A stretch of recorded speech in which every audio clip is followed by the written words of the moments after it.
Good morning. Happy live teaching day. Gonna see if a few of you are hopping in here. Okay, we have a coaching call tomorrow that I'm looking forward to. I think tomorrow's coaching call, I'm gonna do a little bit of I'm gonna chat with you first and then we'll get to coaching. So today is part 2 of our Unlocking Emotional Freedom mini series. And last week we talked all about avoiding emotions and kind of what that looks like, what that does to us.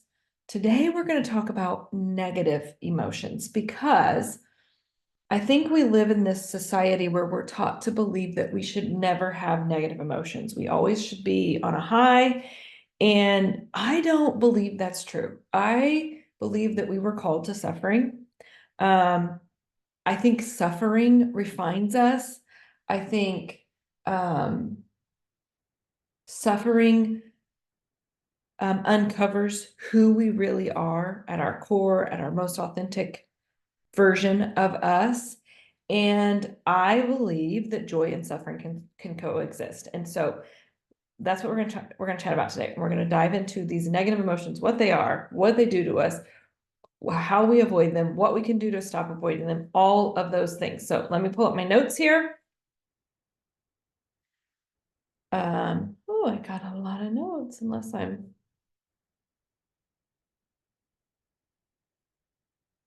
oops, went too far. That was last week's. So, all right, here we are, part 2. The power of negative emotions. That's where we're chatting today. And, oh, you know what I have to do? I forgot. I have to turn on the chat.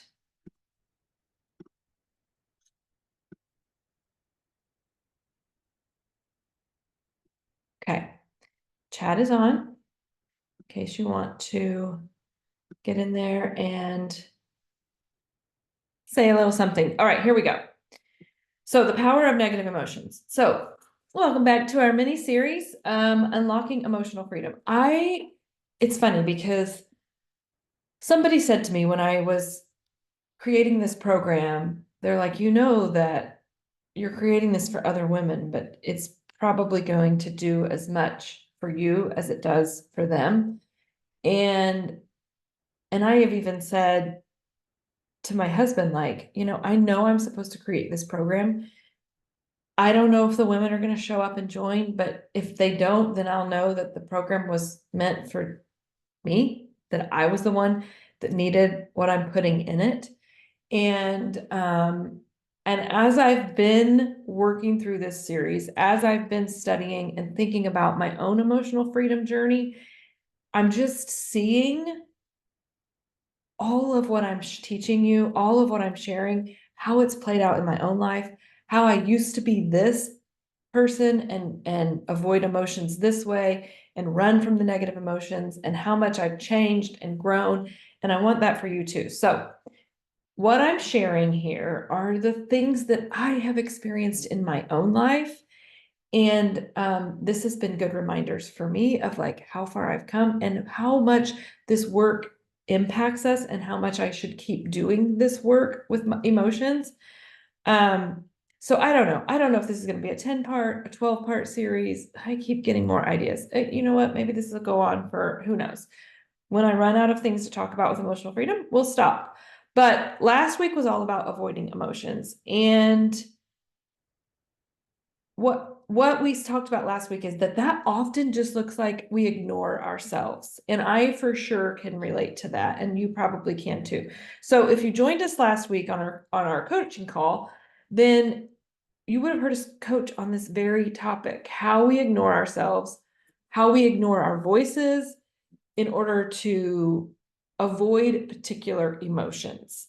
And I think that was so powerful when you combine the teaching with the call that we had last week, the two together, like really is going to give you a lot to think about, to work through. But today we're going to talk about the negative emotions and dare I say, the gift that they are to us. And I know I said this earlier, have been led to believe that there are good and bad emotions, and that we really should only feel the good ones. I just, in my core, I don't believe that. And I never did believe that. I knew that wasn't the truth, but I haven't always had the words to be able to talk about that in a way that would make sense. And I think I'm finally getting the words. But if you're here in this program, you know that that is not our experience of only experiencing the good emotions. That is not the life that we've been given. And I don't think it's the life that Jesus gives anyone. Um, in fact, we have probably gotten really intimate with the bad emotions. And we're often taught to like run from emotions, stop crying, or I'm going to give you something to cry about, to block emotions, to avoid emotions, to hide from emotions, to run from emotions. And we have this big distrust of the negative emotions. But here's the truth. All emotions are a gift from God. They all come with messages. They all come as teachers. They each come with their own purpose.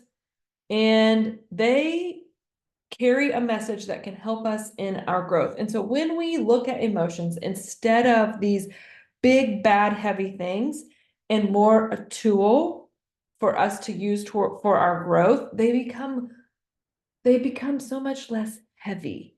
And that's where we often are. And I bet when I start talking about the heaviness, you're going to be like, oh, yes, I totally relate to that. So I want to dive into this because I struggled with this so much in my days of infidelity. And I've said this before, but I got so good at numbing the emotions and avoiding the emotions until that just became the way that I was. And if that's you, I see you too. I see you trying to hide behind the negative emotions.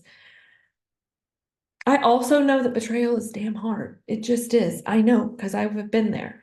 And I know that it comes with a massive amount of negative emotions. And a lot of those emotions come to us in a way we have never experienced before, we have never felt before.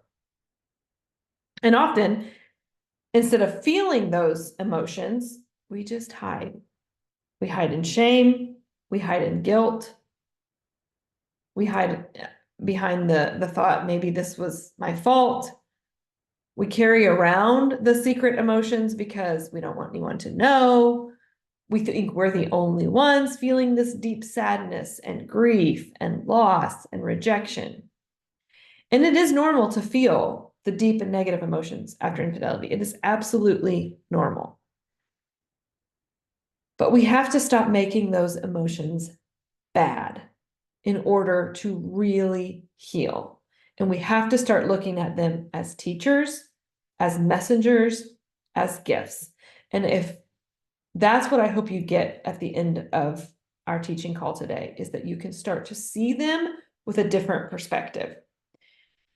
So what happens when we make them bad? We start shoulding ourselves. Shouldn't this stop hurting? Shouldn't I be able to handle this? Shouldn't I be stronger than this? And the problem with shoulding is that shoulding creates the emotion of shame. And shame causes us to do more hiding, and to often feel even more of the negative emotion. So we get stuck in this loop of feeling a negative emotion, creating shame about it, which then creates another negative emotion, and then we get stuck. So I'm hoping what I share today will empower you because I want you to feel less alone. Listen, I know if you are anything like me, you've tried all the therapy, you've read all the books, you've met with your pastor, you've tried journaling, maybe you've tried medications, you've tried crying it out, you've tried all the things. And I did too. But nothing quite gave me the freedom from these emotions like doing this emotional work, like doing all of the things that we're going to be talking about in this mini series. And so what I'm going to share with you, it's given me so much freedom, and I want it to give you so much freedom, because I believe that emotional freedom is possible for all of us. It's possible for you. It was possible for me. We can get past the hurt. We can really learn to embrace our emotions fully. But the first step in doing that is to stop avoiding the emotions and embrace the negative emotions. And started to talk about that last week. We're going to take it to the next level this week. So what are emotions? Because, we have, our society wants to make us think that there's the good emotions, and those are light and fluffy and airy and wonderful, and you should feel those all the time. And then there's the bad emotions, and they're deep and they're dark and they're heavy, and you try to avoid them at all costs. Well, actually, emotions are just energy in motion. That's it. So they have a vibration or like a frequency. And I love this part. I know it sounds a little woo-woo, but I want you to hear me out, because when I started to understand this, it made so much sense. So each emotion has its own vibration or energy. So for example, let's take the emotion of joy or love or peace or gratitude. All of those emotions, they vibrate at a higher level. And then you have this energy in motion vibrating at a lower level: grief, sadness, pain, resentment, anger, bitterness. All of those. There's I'm going to find it. I'm going to find one, and I'm going to put it in. I'll put it in with this teaching when I find it. But there is it's almost like an emotional ladder graphic that's out there floating around. And it shows like the vibrations of the emotions and where you are. And we are not meant to live in the negative emotions. We're meant to experience them. We're meant to allow them. We're meant to process them, but we're not meant to live in them. And I'm writing myself a note to find that emotions ladder graphic. So there have been a lot of studies that show that if you're in a constant state of negative emotions, that it can negatively affect your health. And I have seen that play out in my own life. When I finally started really working on my emotions, I also started seeing a functional medicine doctor. And the amount of things going on in my body, which I do believe were a byproduct of living in these negative emotions and not knowing how to get out of them for years, was crazy. Now I've been able to restore a lot of that health. Some things I'm still working on. My nervous system is still very, very fragile. And that's the nervous system is a whole other mini series that I will do someday, because I love talking about the nervous system. But I think what happens is when we resist the emotions, that's what causes the damage to our health and our bodies. It's not the actual negative emotion itself. It's the inability to feel and process and allow and embrace the emotion that causes the negative health effects. So how do we stop running from these negative emotions and actually embrace them? Because I know what you're thinking. You're like, embrace the pain of infidelity? No. How do we see the wisdom in them? How do we use them to connect to more of ourselves? How do we use them to bring us closer to God, to bring out more of our authentic selves? And here's what I have found. The negative emotions hurt less the more you are willing to feel and embrace them, the more you are willing to accept them, to acknowledge them, to sit with them, to sit in the suffering. So you have to bring some awareness and some consciousness to your emotions, because they will run your life if you do not. And we know from the creation model that our emotions cause us to take actions. In the cycle, we have emotions, and immediately after emotions is actions. And so if we are stuck in negative emotions, we're going to take our actions from those negative emotions. And we know from, the teachings inside the program that We often don't like the actions we take. The actions we take in negative emotions don't bring us the results that we want. And so I want to read to you, I'm not going to read the whole thing, but I want to read to you a little bit of Psalm 51. I love the Psalms because there's so much wisdom to be learned in the Psalms, especially about emotions. But let's see, Psalm 51. I'm just going to start with verse 5. Surely I was sinful at birth, sinful from the time my mother conceived me. Yet you desired faithfulness even in the womb. You taught me wisdom in that secret place. Cleanse me with hyssop, and I will be clean. Wash me, and I will be whiter than snow. Let me hear joy and gladness. Let the bones you have crushed rejoice. Hide your face from my sins and blot out all my iniquity. Create in me a pure heart, O God, and renew a steadfast spirit within me. Do not cast me from your presence or take your Holy Spirit from me. Restore to me the joy of your salvation and grant me a willing spirit to sustain me. One of the things that I think King David knew better than anyone was that he was so in touch with his emotions. And he was willing to, if you read through the Psalms, he was willing to acknowledge the deep anguish, the deep pain that he was in. And we have to stop pretending to be fine. We have to stop pretending that emotions aren't important because they are so important. And when we do that, and when we embrace them, and when we open up to them, there is so much wisdom to be had there. So maybe the pain of the infidelity is hard to talk about, or the heartbreak is hard to talk about, or it's easy after betrayal to just not acknowledge yourself. You're worried about the kids, you're worried about others judging you or your husband. And I get that, I do. But ultimately, what happens is we allow those negative emotions to just turn us into someone that we don't want to be. And we become fearful, we become angry, bitter, closed off. We become so much less of ourselves, less vibrant, less joy-filled, less giving, less risk-taking. And I think back on my own days of avoiding the negative emotions, and they say hindsight is 20/20. I see so clearly now. I had these awful ruminating thoughts that were driving everything in my life. And I can't help but wonder, like, if I had someone whispering in my ear, you are bigger than those emotions, they'll hurt less if you're just willing to feel them and acknowledge them, how differently my painful journey could have been. Now, do I think that my journey was the journey I was supposed to have because it's the journey I did have? Yes. But at the same time, I'm like, oh, what a different experience that could have been if I had these teachings to help me. And one of the teachings will be how to process the emotions. I'm going to give you exact ways to do that. But here's what happens when you decide to start embracing the negative emotions and you stop avoiding them.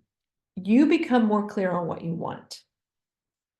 You become more clear on what your next steps are. You start to set goals for yourself. You get clarity on who you really are and what you're really made of. You see how strong you are, how capable you are. You start to set boundaries for yourself. And this is the most important one. And when you're willing to embrace the negative emotions, then you start to rebuild trust. And you rebuild trust with yourself. And then maybe with your partner, if that's part of your journey, or with a new partner. Had I not been willing to do the emotional work, to be willing to acknowledge how hard this was, and to be willing to feel all of that, I wouldn't have been able to create trust in order to create a new relationship in my life. And I'm so grateful for that because there is so much I would have missed out on without this next marriage. So many joys, so many heartaches too, but I'm not afraid of the heartaches anymore because I know what they feel like and I know how to process them. And I know that you are afraid to do this work because of how much you are afraid it's going to hurt. And I know that. But this is building resistance. I want you to think of going to the gym. You haven't been to the gym in years. I texted my daughter yesterday and I'm like, do you still have your gym membership? And is it still the one where you can bring somebody? Let's start going to the gym. But I'm going to go to the gym and I'm going to do all the weight stuff. And the next day, I'm probably not going to be able to move my arms and legs. I'm going to physically hurt.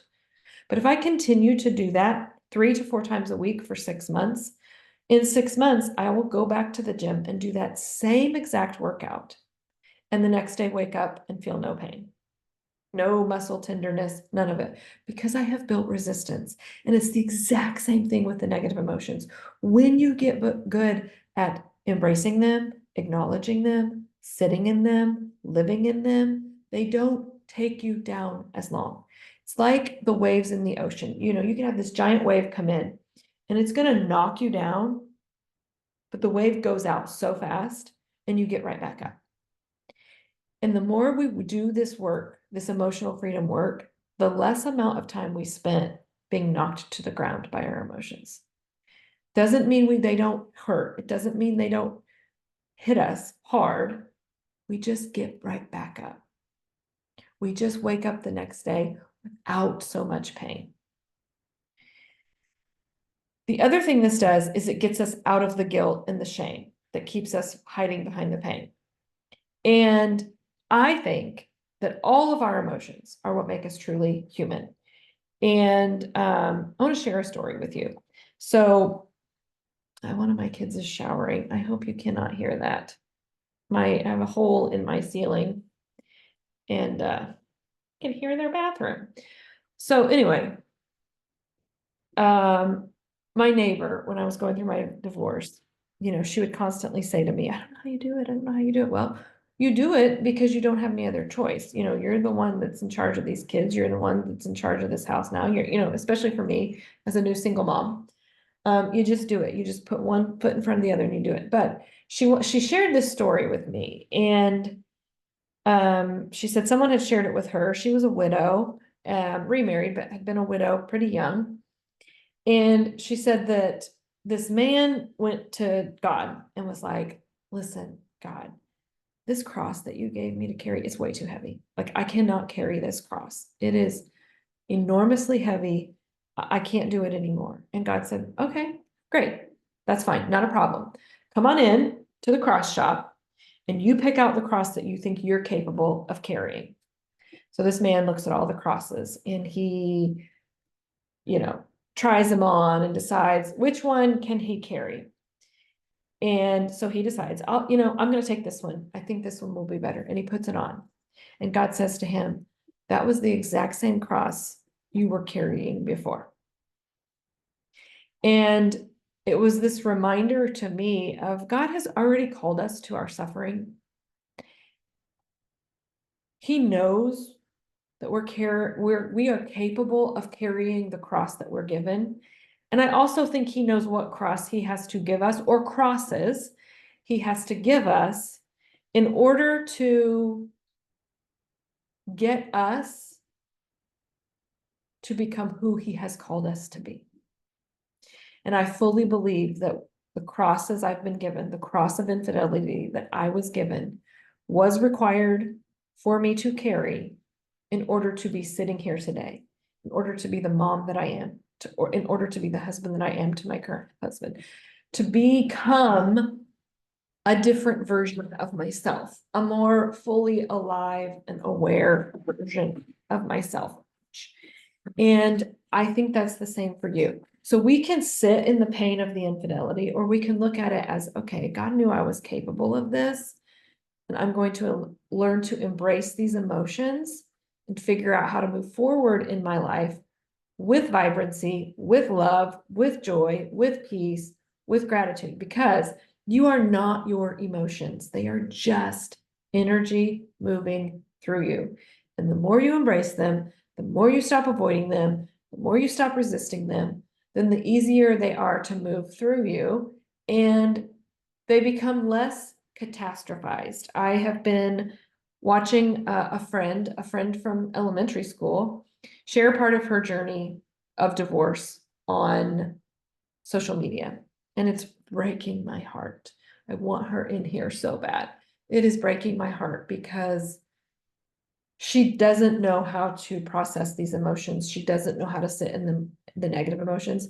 And so everything in her life right now is catastrophized. It is blown up. It is worst possible scenario. It is doomsday. It is all of these things.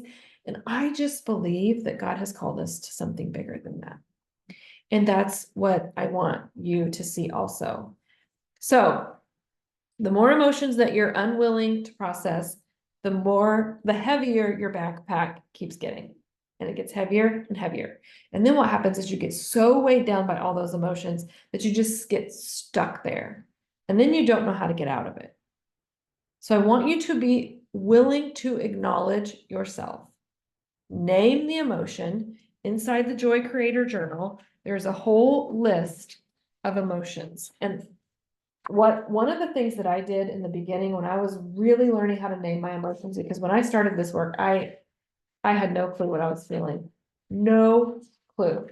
So part of it is there's the feelings wheel, and this can be really helpful for really taking a deeper, instead of just I'm mad, really branch out from there. But here's the other thing I love to do in this work when I'm trying to name an emotion. This list right here, I would go through with an orange highlighter and list any of the negative emotions that resonated with me. Oh, I bet I feel that one. Oh, I feel that. Some of them I would read like ranting. I'm not a ranter. No, that one doesn't resonate with me. Rebellious. I'm not really rebellious. That one didn't resonate with me. So I would highlight in orange all of the negative and highlight in purple all of the positives that I either felt or I wanted to create in my life. And that has been so helpful for me in naming my emotions. And so I want you to be, so what I want you to do is I want you to acknowledge them. I want you to name them. Then I want you to be willing to just open up to the emotion, welcome it, embrace it. And you're going to start to feel lighter. You're going to get your energy back. So if you are just feeling very heavy, like, if you just have this sense of heaviness, that's emotional weight. And all it means is you just need to work on processing your emotions. It's not bad. It's not wrong. It's just there to let you know, hey, you got some emotions you're not processing and you need to process them. And I want to say this, that you can feel really heavy one day and light the next day. When you're avoiding emotions, it doesn't mean that you're avoiding all of your emotions all of the time.